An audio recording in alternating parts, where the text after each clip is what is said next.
윤석열 정부는 청와대 졸속 이전에 이어 이번엔 수신료 졸속 징수를 밀어붙이고 있습니다.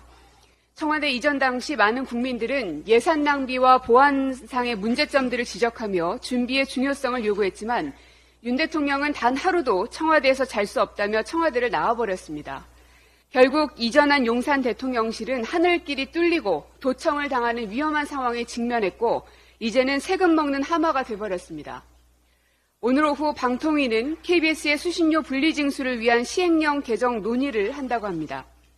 한상혁 방통위원장을 강제 면직 처분한 것도 모자라 이에 대한 집행정지 신문이 시작되기도 전에 이 중차대한 일을 내지른다고 합니다.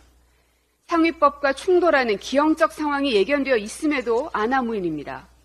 마치 국정 운영이 도박판이 된 것 같습니다. 아무런 대안도 없이 무조건 고를 외치고 있습니다. 수신료 납부는 방송법의 의무 규정으로 되어 있습니다. 그러나 시행령 개정으로 한전이 강제 징수하지 않을 경우 국민들의 수신료 납부는 현저히 떨어질 것이고 그 다수의 국민은 세금 체납자가 될 것입니다. 즉 국가가 국민을 법 위반 상태로 내모는 꼴이 되는 겁니다.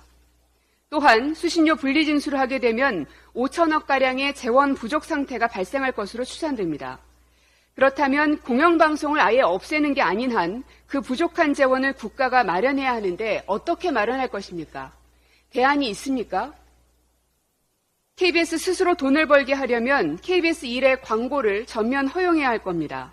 그렇게 되면 한정된 광고 시장에 KBS라는 공룡이 들어가게 될 것이고 그러면 결국 MBC, SBS는 물론 TV조선, 채널A 등 다른 방송사들의 광고 수익을 잠식하게 될 것입니다.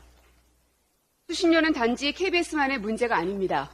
재난방송과 장애인방송, 국제방송 등 공적 영역을 담당하는 공영방송을 국가가 어떻게 운영할 것인가에 대한 문제입니다.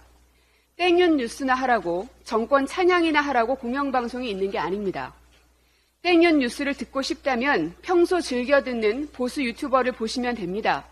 그냥 내키는 대로 내지른 청와대 졸속 이전으로 대통령 지지율 추락은 물론 얼마나 많은 예산을 낭비했는지 잊으셨습니까? 국정 운영은 도박판이 아닙니다. 수신료 졸속 징수는 공적 시스템의 붕괴는 물론 방송시장에 대한 대혼란을 야기할 것입니다. 윤 대통령은 공영방송 겁박하기를 즉각 멈추고 대안을 제시하십시오.